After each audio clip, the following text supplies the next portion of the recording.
Hello and welcome to this Speeki webinar series.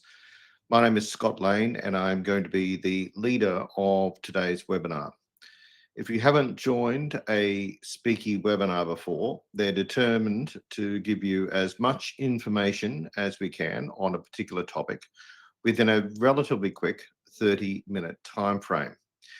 Throughout the webinar, you may have some questions and you're welcome to ask questions in the chat function on the platform. It is possible, however, that I won't be able to get to all of the questions in the webinar, and I will respond to you separately offline at the end. So feel free to ask your questions, but just keep in mind that we may run out of time.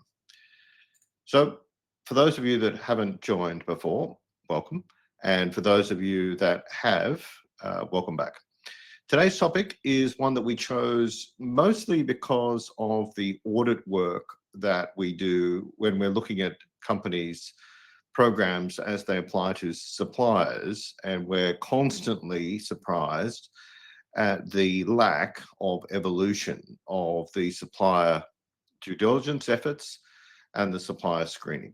And so these topics have been chosen to try and give you some direction and guidance on how to address this supplier due diligence issue. Now, the particular title for today's webinar is focused a little bit more on the ever-increasing number of risk areas which we now need to consider when bringing on suppliers. So what we're going to be focused on is walking through 20 different ways that you can try and address some of these challenges, and we will provide that throughout the course of the webinar.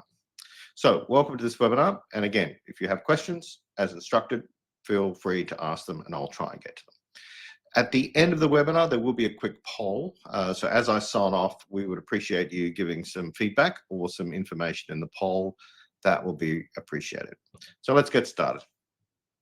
So firstly, what's changing? Why are we worried about this particular topic? Well, firstly, supplier risk is changing. So as we know, suppliers are extremely important to most organizations. In fact, it's the largest spend that an organization has, possibly beside headcount.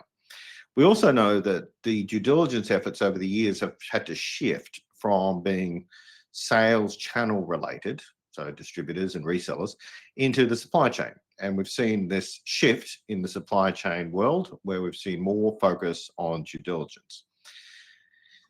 We've also seen that most of the large scandals that happen, particularly in large companies, typically happen through suppliers. We find that suppliers are indeed the ones that are the cause, or at least a catalyst, in some of the major scandals that are happening. So we do know that supplier risk is increasing. And we often know that suppliers are some of the weakest links in the chains when it comes to managing risk.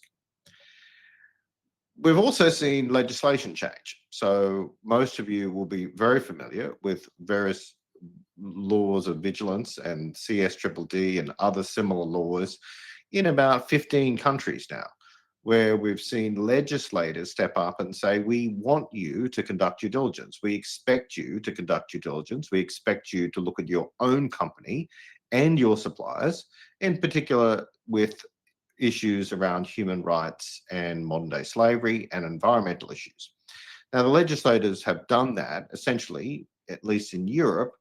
They've said they've done it because, frankly, there is still modern day slavery happening in today's 2025, yet companies have had programs for years and we still have issues happening. So legislators are stepping up and requiring companies to make a big impact. So we know that legislation is going to increase as well. We've also seen that companies have had to take a more holistic look at their suppliers. They recognize legislation, they recognize the ethical risks and some of the risks expected by some of their stakeholders, and they also need to reboot some of the things that they've been doing. The old way of doing due diligence, where you would do a classic background check, doesn't really cut it when it comes to suppliers. We'll talk a little bit more about that in this webinar. We've also seen that the number of risk areas is significantly increasing. And as we'll discuss in a moment, there are at least 20 or so risk areas that are continually being added to when it comes to supplier risk. So the legislation is there, the will is there, the complexity is there, and we recognize that the way that we've been doing it in the past probably isn't working either. There is also a challenge on the supplier side, whereas many suppliers, and Speeki itself is a supplier to major companies, and we've been at the end of this set of requests. Frankly, some of the suppliers don't know how to address some of the risks that you see in them. They don't know what to do. They're small companies on the other side of the world. They have a different risk profile to what you have. They may have different laws to what you have. They certainly have different stakeholders and expectations. And frankly, they're not up to speed with some of the things you may be expecting them to. And like everyone, when you complete an RFP or you're given a questionnaire to fill out, you fill out the way that you think is best. You tick a bunch of boxes that tick yes, on the hope that you'll progress through the cycle and get towards a quote and acceptance in contracts. So many suppliers simply tick a bunch of boxes to get moved through the process. And of course, that's not helping anyone, certainly not you, in managing that supplier risk. And of course, many suppliers may not understand it, or many suppliers may be simply hoping that they don't get questioned any further if they tick yes on a questionnaire. So again, the process is kind of broken. And in many cases, that's simply what's happening. The other change that's been happening that really requires this to be reconsidered is the victims. Uh, New legislation is making companies responsible for victims of human rights and environmental issues. That is, the potential employees of your supplier may have a cause of action directly against you, in addition to their cause of action against their companies. And of course, the companies may have criminal or civil liability in their own country. But this introduction of victims' rights has certainly changed the way in which companies need to look at that supplier risk. That creating of a cause of action directly back to you has certainly raised some of the stakes when it comes to supplier risk. It also not only creates litigation risk, but it also creates ethical risks, moral risks, and of course, reputational risks as well. So, when we look at the risks that suppliers have, you could use as a guide the Speeki risk wheel that we call it. There are over 20 risks included here, which would be relevant for suppliers. Now, we've broken it up into four categories, but there could be several more, the classic E, S, and G, and other.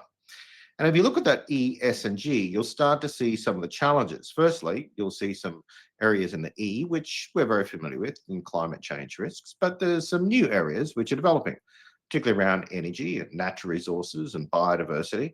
These are areas like circular economy and waste management that we may need to know information from our suppliers about. On the S side, it's very much focused on the human rights piece. But keep in mind the definition of human rights. The definition of human rights that's used for these purposes is typically the UN Guiding Principles definition, which includes a very broad definition of human rights, which can include everything from labor relations through to the ability for employees to have be represented by unions through to health and safety issues. So it's not that classic child labor thing that we often think about. It's a little bit more broader than that. So human rights in that S category. But also included in that S category, and perhaps G, are issues like privacy, data security, confidentiality.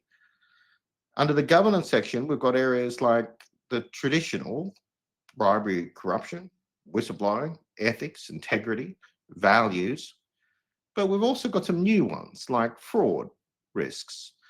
Fraud risks may have been something we weren't necessarily considering until recently, when legislators are now stepping into the fraud arena. And we've seen that in the UK with new legislation that not only makes companies responsible for frauds in their own company, but also frauds perpetuated by their suppliers.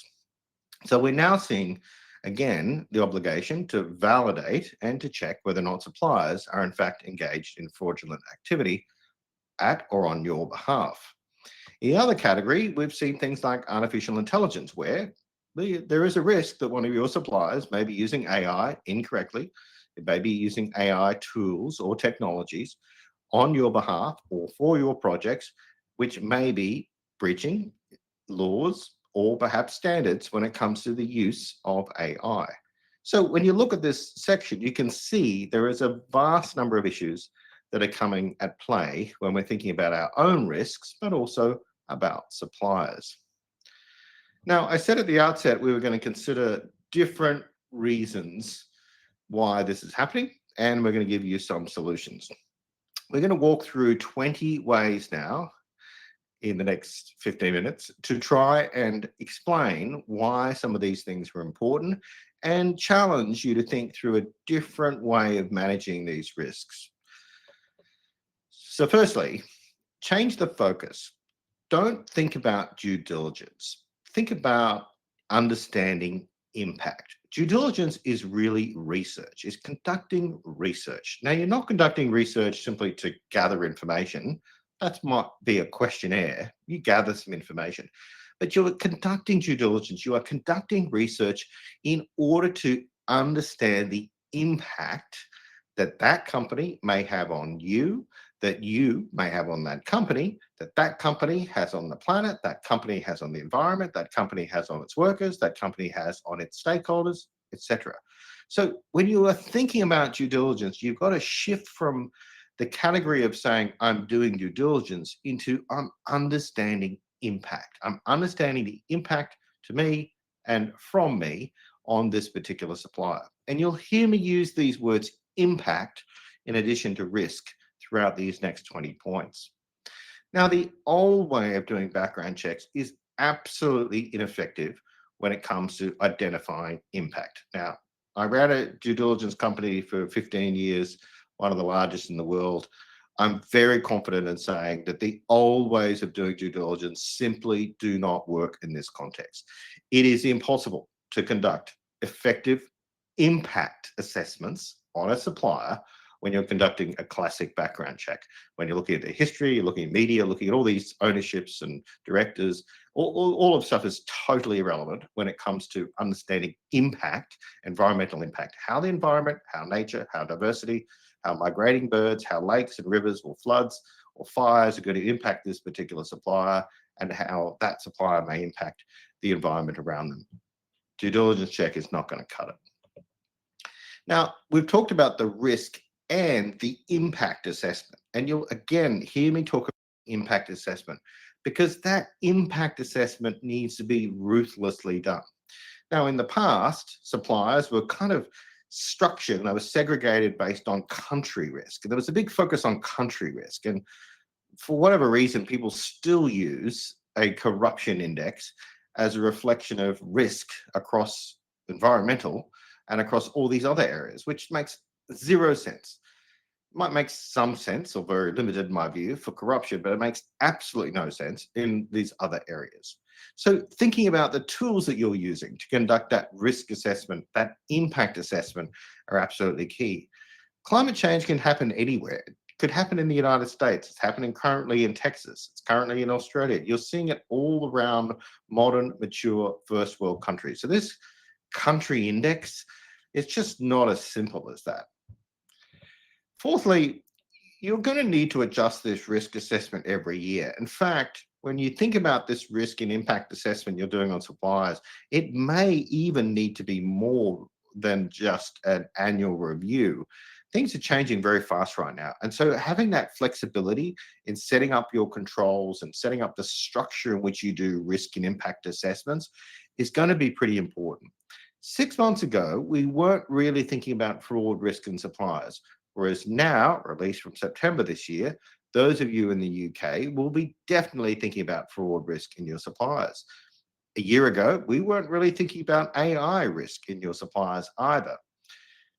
2 years ago, we weren't really thinking about environmental risk. We may have had some residual human rights slavery risks, but we probably weren't thinking about the broader definition of human rights. Again, things are changing very quickly in this area.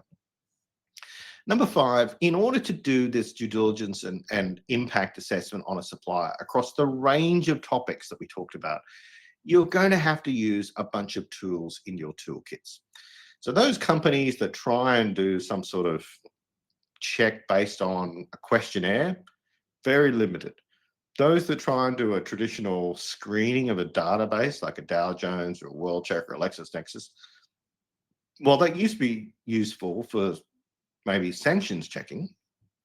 Again, it's not going to help you in many of the other risk areas. So thinking about the different tools that you've got in your toolbox are going to be essential in order to conduct that due diligence.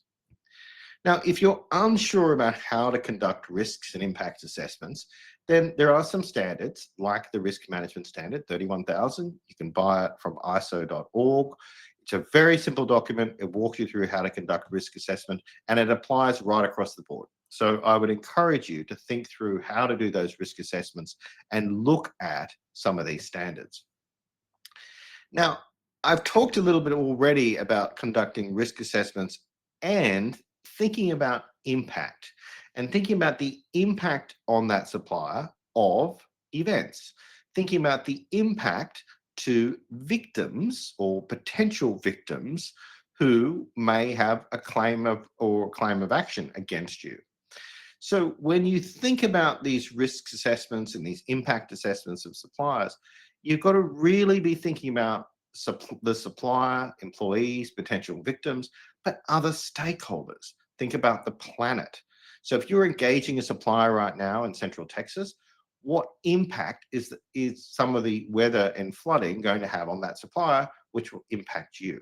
What impact is your supplier going to have in drought? What impact are they going to have in certain weather or related conditions? What impact are they going to have as a result of potential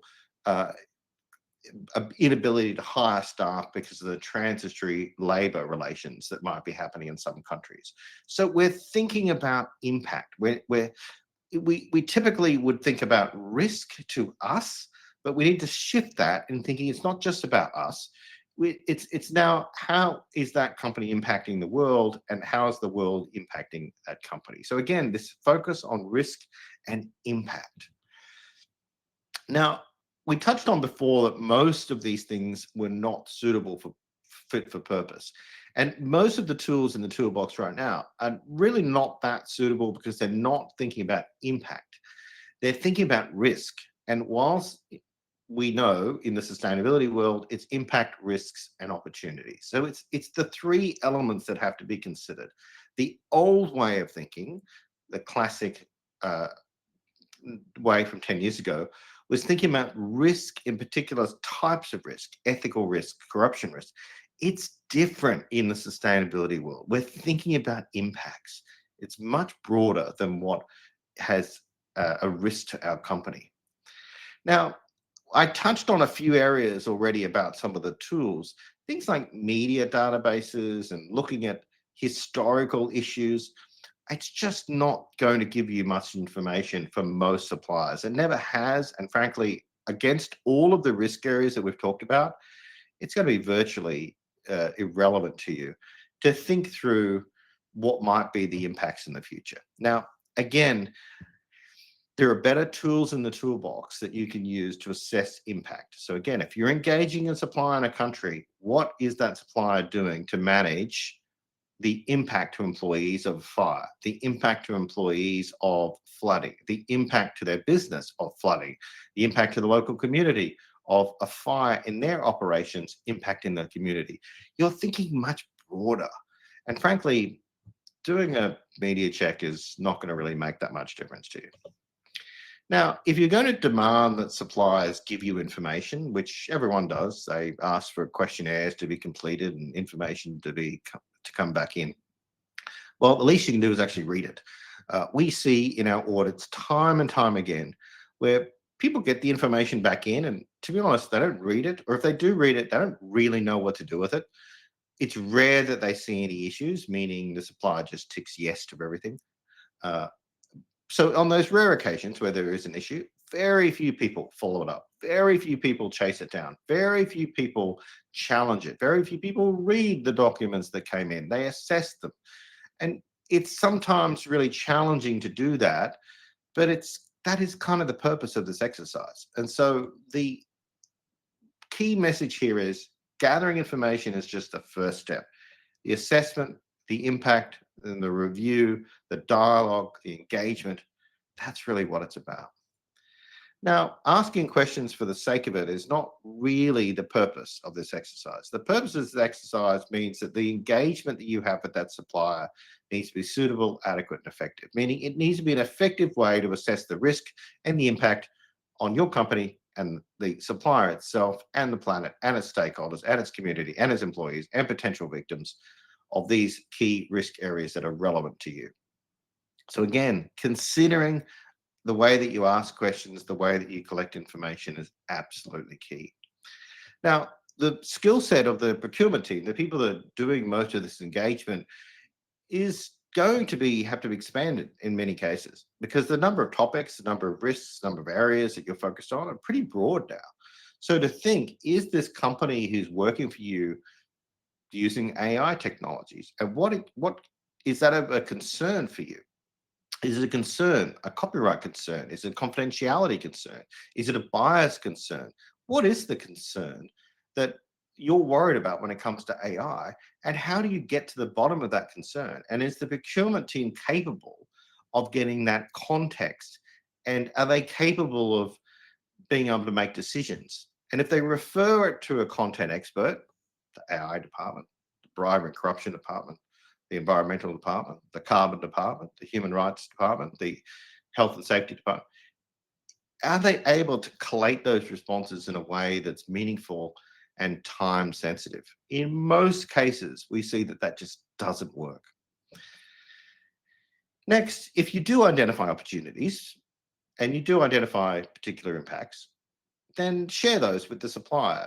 And what we've seen is the need to engage that supplier, to drive those opportunities together, opportunities for improvement, opportunities for change. That could be education, it could be training, it could be coaching, it could be providing information. Now, we appreciate that companies aren't responsible for all their suppliers. We get that.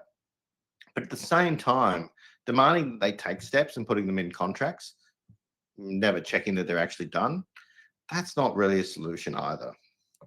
Which leads me to my next point about the feedback loop.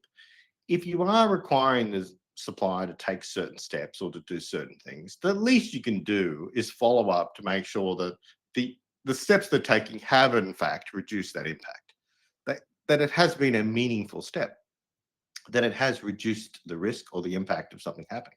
So that feedback and validation cycle is pretty important. So again, challenging to track sometimes and challenging to sort of chase down on a large scalable supply base, but really important to do to build that feedback loop. Now, if you do require the supplier to take certain steps, and maybe that step is about a fraud risk or an AI risk or an environmental risk or a carbon risk, or maybe it's a risk around bribery and corruption or some other ethical issue, then build that into the system. And so require it to be a step that they need to go through, validate that step, make it a contractual requirement, and make sure that it was actually completed. So again, the compliance cycle that sits at the back of this is important. When you're looking at these risks, the idea is to reduce impact. And so you don't know that the impact exists, firstly. And if you do identify that impact, the point of it, this exercise, is to reduce that impact. Again, you don't know if it's reduced unless you go back and check. Simply hoping that it's being reduced by the supplier isn't really something that's palatable. Now, I'm not suggesting that requires an audit of every supplier. I'm not suggesting on the ground resources. I'm not suggesting that this full scale process needs to be done for every supplier. That's absurd. But it's a risk-based process. But I do expect to see some form of audit program. I mean, some sort of validation exercise or an audit exercise is pretty standard and kind of needs to happen. So as you're engaging these suppliers, you're requiring them to do steps. There's a validation step to make sure they did do it. There might be a validation step to see that your assessment of that risk or that impact was in fact correct, that you made the right assessment. So thinking through that audit structure, whatever that audit might be desk-based, might be something else, might be tiered, but having a program around that is pretty important. Now, the control mechanism itself around due diligence needs to blend in with the other control mechanisms. So you may control pricing with your supplier. You may control some form of quality assessment with your supplier. Well, then add these sets of controls in as well. So you don't want to engage the supplier 15 times to ask different 15 questions about 15 different topics. You want to build it into your supplier relationship methodology. And however that is in place, that's where you want to get to. Again, you can't look at these risks as separate, because then every time there's a new risk, you're going to be going back and sort of assessing that with the supplier again. So thinking about this holistic way in which you manage the supplier risk is what's important. Now, the qualification process is often disconnected from the selection process. What does that mean? That means when you bring on a supplier, the sourcing team is often looking at the supplier and its availability of product, etc. And they go through an RFP process, which collects certain information. Then they go through a due diligence process, which collects certain information. And then when they get signed up, certain information. And then when they get onboarded, all of that information gets pretty much tossed aside. And there's a qualification process that now happens. All of those pieces need to be linked together. So the information flows both through the selection process, the qualification process, the contracting process, the execution, the operation, then the review, the assessment, the annual assessment, for example, and the offboarding as well. So it's a cycle process, and the data needs to survive that cycle. Now, environmental due diligence is one of the areas that most companies are still getting their head around. And some of that is going to include an assessment of location. Are you located next to a virgin forest? Are you located next to a river? Are you on a plain that is essential to flooding? Is there particular tropical storms or the increase in typhoons, etc., which may impact this business or its workers or its community? Again, telling me you've got an environmental management system is one thing, but understanding that and reviewing and assessing it and looking at the impact to you is quite another. So again, it's a lot more complicated than simply asking a bunch of questions and getting some tick boxes. Finally, think about this final piece around, you're going to need some support to do this. I see companies time and time again trying to do this themselves, and it's really tough because you can see this great opportunity to fix some of this stuff, but there's just so many moving parts, and there's a lot of different thinking that needs to be done, different skill sets and education that needs to come together. So my final message is to really think through that. Now, we have a lot of information on this. On our website, you'll see some information about the engage methodology that we have. You'll see a lot of information about how we go about doing this. There's a bunch of white papers on this topic, both on the German Supply Chain Act and also on the CSDDD. There's a bunch of white papers. They're 30, 40 pages long. There's a lot of work being put into these white papers that you're welcome to get. They're free and available from the team. Obviously, we've got a lot of ability to do work in this area. If you need help and guidance, you'll feel free to reach out to us. Now, we've built a lot of technology in Speeki to try and address some of these things. In our view, AI and our agent, Nicole, is the future of how to conduct these assessments and due diligence. It's the only way that you can scale what I've just said, frankly. So we're doing a lot of work in this area. Happy to show folks what we're doing, but it's really some very cool stuff. That brings me to the end of the session. But before you sign off, firstly, I'd like to thank people for joining the session. Secondly, there is a poll, which the team is now going to deploy. So as that poll is deployed, again, thank you for participating. If there are questions, feel free to reach out to us in the chat or reach out to myself or the team directly, and we will get back to you. But thank you again for listening to this edition of the webinar series. Stay tuned for the poll now, and the team will launch it. So please complete the poll, and we'll see you at the next edition of the Speeki webinar series.